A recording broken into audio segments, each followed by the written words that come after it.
नमस्कार विद्यार्थी मित्रांनो, स्वागत आहे आपलं पुन्हा एकदा एमपीसी लायब्ररी या आपल्या युट्यूब चॅनलमध्ये.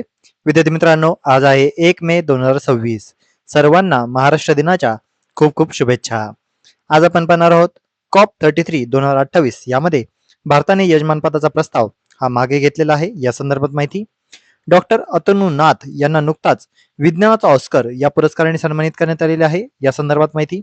तसेच भारताची 2038 मध्ये एशियन गेम्ससाठी प्रबळ दावेदारी सिद्ध झालेली आहे.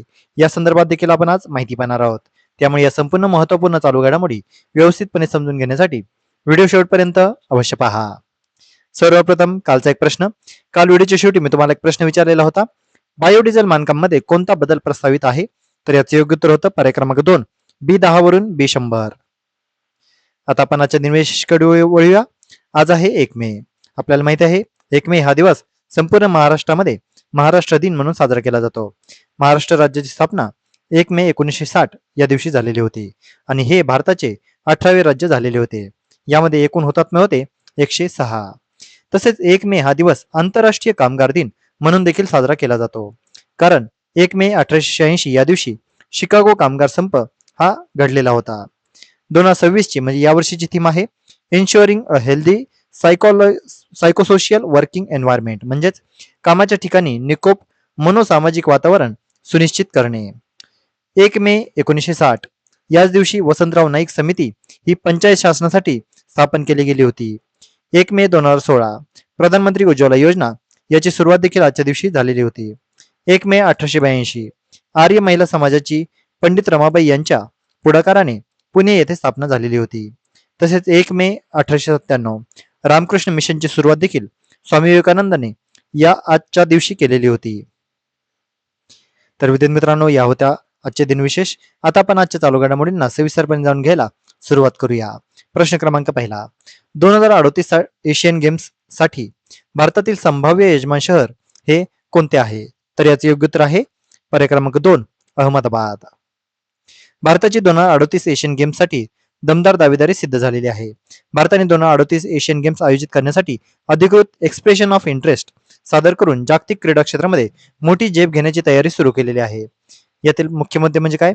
भारत देश एशियन गेम्स 2038 यासाठी प्रस्ताव पाठवणारी संस्था आहे इंडियन ऑलिम्पिक असोसिएशन. प्रस्ताव सादर केलेला आहे ऑलिम्पिक काउन्सिल ऑफ एशियाकडे. संभाव्य यजमान शहर आहे अहमदाबाद, गुजरात.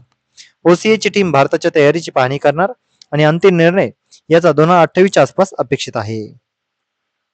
भारतासाठी हे महत्वाचे का आहे? कारण भारताला जागतिक क्रीडा महासत्ता बनवण्याचा मोठा टप्पा यामधून सिद्ध होतो. 2030च्या कॉमनवेल्थ गेम्स, 2036च्या ऑलिम्पिक्स यासाठी मजबूत पायाभरणी देखील असणार आहे. आधुनिक स्टेडियम, वाहतूक व क्रीडा सुविधा यांचा विकास देखील याद्वारे होईल. आंतरराष्ट्रीय स्तरावर भारताची प्रतिष्ठा अधिक उंचावण्यास देखील मदत मिळेल. भारताचा एशियन गेम्स इतिहास काय राहिलेला आहे? 1951 साली नवी दिल्ली आणि 1982 साली नवी दिल्ली या दोन्ही वर्षी नवी दिल्ली या ठिकाणी एशियन गेम्स झालेल्या होत्या. या स्पर्धेमध्ये इतर इच्छुक देश कोणते आहेत? तर दक्षिण कोरिया आणि मंगोलिया. पुढचा प्रश्न. भारताने COP33 हवामान परिषदेसाठी कोणत्या वर्षीचा प्रस्ताव मागे घेतला? तर याचे योग्य उत्तर आहे पर्याय क्रमांक 3, 2028. COP33 हवामान परिषद 2028 भारताने यजमानपदाचा प्रस्ताव हा मागे घेतलेला आहे. भारताने COP33 म्हणजेच कॉन्फरन्स ऑफ पार्टीज या महत्वपूर्ण जागतिक हवामान परिषदेसाठी दिलेल्या यजमानपदाचा प्रस्ताव अधिकृतपणे मागे घेतलेला आहे. यामध्ये COP33 हे UNFCCC हवामान परिषदेअंतर्गत आयोजित करण्यात येते. 2028 साली COP33 होणार होती आणि याची संस्था आहे UNFCCC. UNFCCC चा फुल फॉर्म आहे United nations framework convention on climate change. भारताने यजमानपदाचा प्रस्ताव हा मागे घेतलेला आहे. COP म्हणजे काय? तर कॉन्फरन्स ऑफ पार्टीज, संयुक्त राष्ट्रांची वार्षिक हवामान परिषद ही असते आणि जागतिक तापमानवाढ, कार्बन डायऑक्साईड उत्सर्जन नियंत्रण व पर्यावरण धोरणावर महत्वाचे निर्णय हे COP मध्ये घेतले जातात. यजमानपदाची प्रक्रिया काय असते? तर प्रादेशिक गटामध्ये आळीपाळीने याचे आयोजन केले जाते. COP33 साठी एशिया पॅसिफिक गटाची पाळी होती. भारताची भूमिका काय? तर ग्लोबल साऊथ देशांचे नेतृत्व बळकट करण्याचा प्रयत्न याद्वारे होत होता. मात्र प्रशासकीय प्राधान्यक्रम, संसाधन व्यवस्थापन आणि इतर मोठ्या प्रकल्पांवर लक्ष केंद्रित करण्यासाठी भारताने प्रस्ताव हा मागे घेतलेला आहे. भारताचा इतिहास काय राहिलेला आहे? तर COP8 ही 2002 साली नवी दिल्ली या ठिकाणी यशस्वीपणे आयोजन केले गेलेलं होतं. पुढचा प्रश्न, महाराष्ट्रातील हरित महाराष्ट्र आयोगाअंतर्गत किती कोटी झाडे लावण्याचे उद्दिष्ट आहे? तर याचे योग्य उत्तर आहे पर्याय क्रमांक 1, 300 कोटी. हरित महाराष्ट्र आयोग हा पर्यावरण संरक्षणासाठी ऐतिहासिक पाऊल असणार आहे. हरित महाराष्ट्र समृद्ध महाराष्ट्र या ध्येयाने महाराष्ट्रात हरित महाराष्ट्र आयोग स्थापन करण्यात येणार आहे. याचे मुख्य वैशिष्ट्य म्हणजे राज्यभर 300 कोटी झाडे लावण्याचे महाअभियान असणार आहे. वृक्षतोड परवानगी प्रक्रिया आता फक्त 15 दिवसात असणार आहे. पर्यावरण संरक्षणासोबत विकास प्रकल्पांना देखील गती मिळेल. वनक्षेत्र वाढ, जलस्रोत संरक्षण आणि कार्बन डायऑक्साईड उत्सर्जन कमी करण्यावर भर यामार्फत दिला जाणार आहे.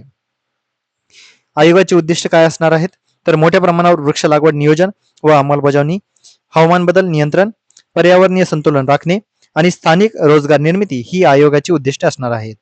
विशेष बाब म्हणजे हा उपक्रम भारतातील सर्वात मोठ्या वृक्ष लागवड मोहिमांपैकी एक ठरणार असून दीर्घकालीन पर्यावरणीय टिकावासाठी मोठा टप्पा मानला जात आहे. पुढचा प्रश्न, breakthrough prize in fundamental physics 2026 हा पुरस्कार कोणाला प्रदान करण्यात आलेला आहे? तर याचे योग्य उत्तर आहे पर्याय क्रमांक 4, डॉक्टर अतनू नाथ. डॉक्टर अतनू नाथ यांना विज्ञानाचा ऑस्कर या पुरस्काराने सन्मानित करण्यात आलेले आहे. आसामचे डॉक्टर अतनू नाथ यांना विज्ञानाचा ऑस्कर सन्मान मिळालेला आहे. भारतासाठी अभिमानाची बाब म्हणजे आसामचे डॉक्टर अतनू नाथ यांना breakthrough prize in fundamental physics 2026 हा प्रतिष्ठेचा जागतिक पुरस्कार प्रदान करण्यात आलेला आहे. Breakthrough prize in fundamental physics 2026 विज्ञानाचा ऑस्कर आणि जगातील सर्वोच्च वैज्ञानिक सन्मानांपैकी हा एक आहे. विशेष निरीक्षण म्हणजे डॉक्टर अतनू नाथ यांचा हा सन्मान भारतीय संशोधन, विज्ञान आणि नवकल्पनांच्या जागतिक प्रभावाचे प्रतीक मानला जात आहे. संशोधनातील योगदान काय आहे? तर मुऑन G2 या प्रयोगामध्ये त्यांची महत्वपूर्ण भूमिका होती. म्युऑन कणाच्या मॅग्नेटिक मोमेंटचा अभ्यास त्यांनी केलेला होता. विश्वातील मूलभूत नियम समजण्यासाठी हे मोठे योगदान मानले जाते. स्टँडर्ड मॉडेल पलीकडील न्यू फिजिक्स शोधण्याची शक्यता यामुळे आता वाढलेली आहे. भारतासाठी महत्वाचे काय?